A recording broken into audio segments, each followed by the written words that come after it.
Namaste and greetings, Columbus, CSL. It is an honor and a pleasure to join you in Ohio, considering I grew up in Pittsburgh, Pennsylvania, so it's like we're very close relatives. We are next door neighbors. So it is an honor to be with you as we take this deep dive into our monthly theme, One Journey, Many Paths.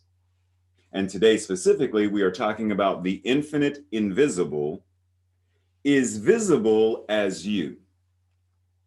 What does that mean? The infinite invisible, that which God is, that which spirit is, source, the infinite I am, ever expanding, is visible as you. We understand one journey, many paths can be the journey of Harry Potter, Luke Skywalker, Dumbledore, Frodo. Like, it doesn't matter who the hero is. We understand that these various paths, the hero's journey is one and the same. Ernest Holmes said, God in me, as me, is me. So what we are recognizing is that this invisible power and presence, the one mind, which is God itself, the one life, which is God itself, is incarnating. I don't say incarnated because that implies that it's done, and we understand that we are open at the top. So that which God is infinitely incarnating, infinitely showing up, infinitely expressing itself in, through, and as all that we are.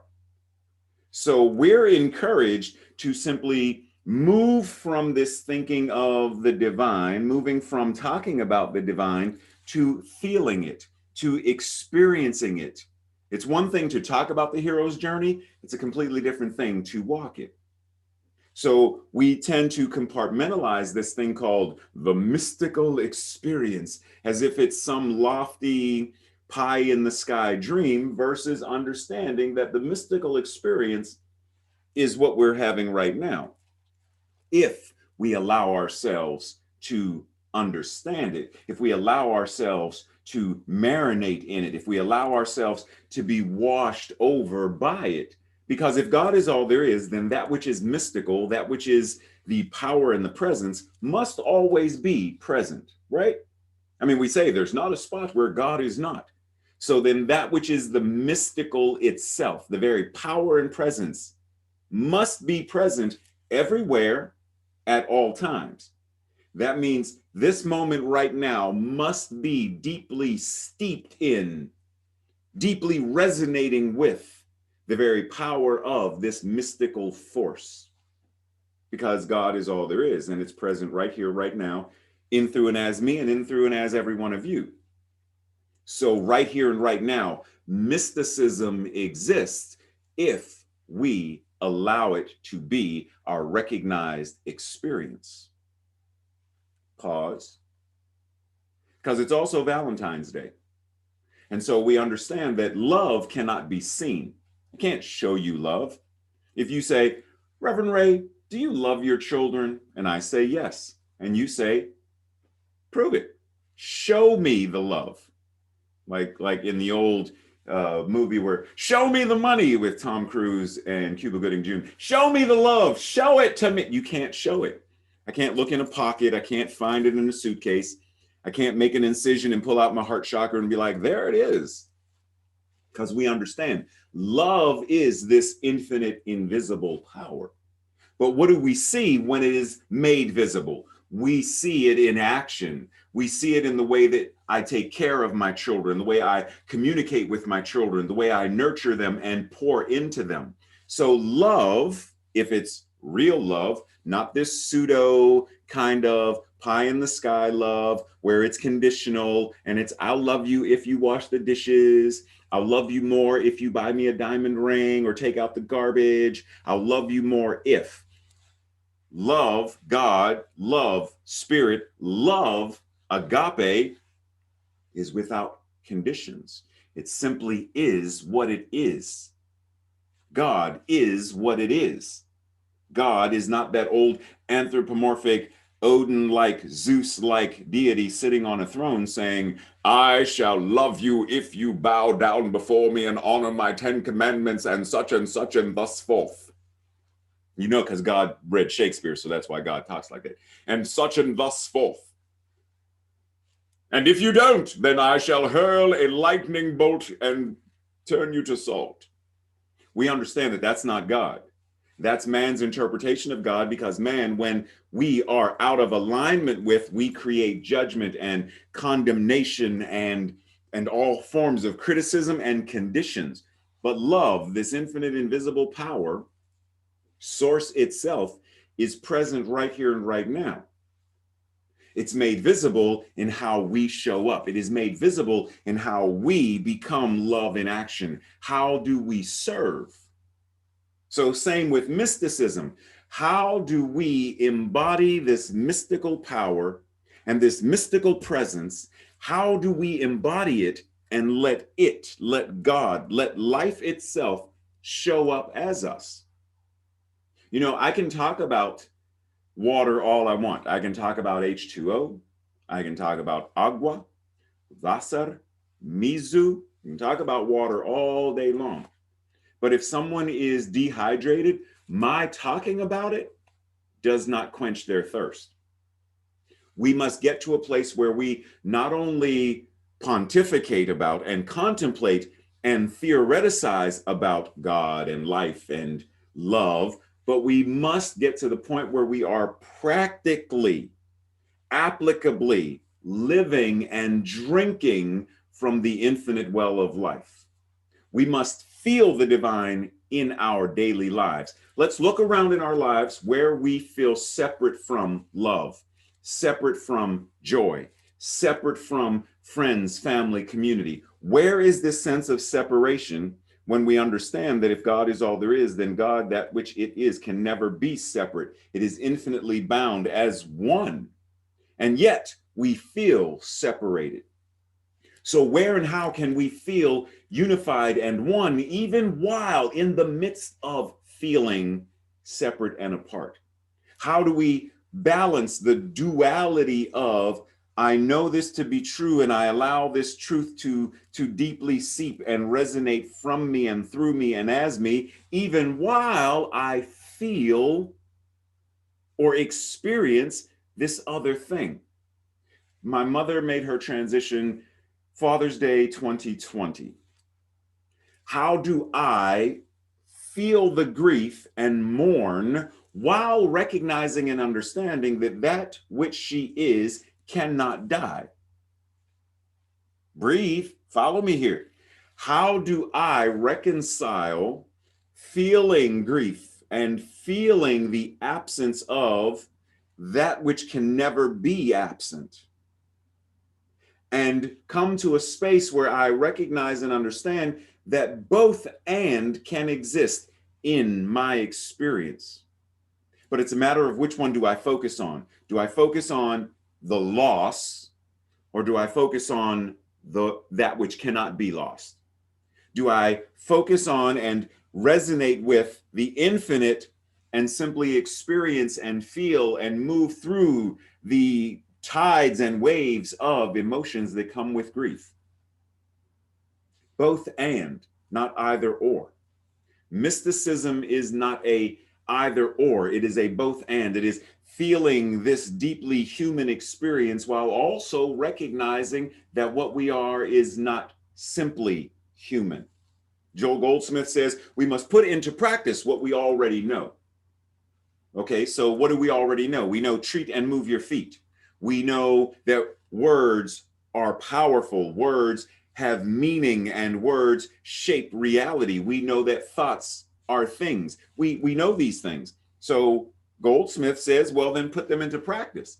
How do we practice our spirituality? Because see, we talk a lot about meditation as a spiritual practice, and prayer as a spiritual practice, and journaling as a spiritual practice, and practice and practice and practice. Now it is time to move the practice to spiritual living. How do we live our spirituality? Not just practice it, but live it, moving so that we are not simply having a spiritual experience or having a mystical experience. We are the very embodiment of the mystical experience. We are the very embodiment of the spiritual experience to such a degree that, have you ever been in the presence of someone who is so loving?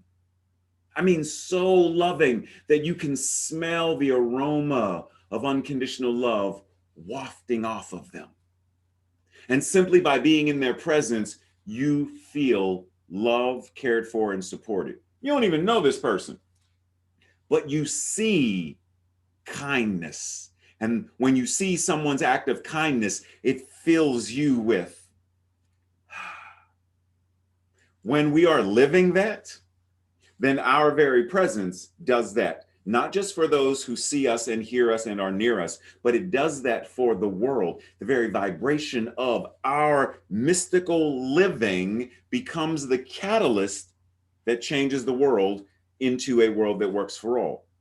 No more intellectualizing what God is. It's time to live. Yeshua said, the Father and I are one. That which God is and I are one. I did these miracles and so can you, and even greater. When do we stop saying God is in us? Yeah. And it is around us. It is moving through us. This skin is not an illusion. It is God made concretized form. Skin is spirit in form, in the flesh. That is not an illusion, because to say that means that God is an illusion. God has solidified itself into our bodies, into our homes and cars and food. God is made form. So when we recognize that in all areas of our lives, then we shift, paradigm shift, we evolve, we elevate consciousness, we step into living in a world that works for all. Pause and take that in. Because this is a quantum leap in moving from simply practicing the science of mind and spirit to living the science of mind and spirit to being the science of mind and spirit. Breathe. In the Science of Mind textbook, it says, there can and does descend into our minds, embody and personify in our person a divinity. Okay, got that? There can and does descend, or maybe it rises up into our minds. Maybe it comes from osmosis and from the sides and embodies and personifies in our very person a divinity, a unity, that which is the Spirit of God, the direct incarnation of the original thing itself, showing up in, through, and as us. This mystical representation or presentation of the Christ. Do you recognize that you are the Christ or a Christ? Jesus was not the only the Christ. Christ consciousness is available to all. It is what we are. So the Christ, a Christ, is what each of us is. The Science of Mind textbook also says that anything that will enable us to express greater life, greater joy, greater happiness, greater power, so long as it does not harm any other person.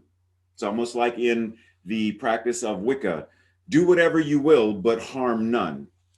That this, anything that will enable this, must be the will of God for us, must be the will of God moving through us. As much life as one can conceive, as much life as breathe, as one can conceive, will become part of that experience, that person's experience. Not just because the second part of that is, how much can you conceive? And then how much are you willing to receive?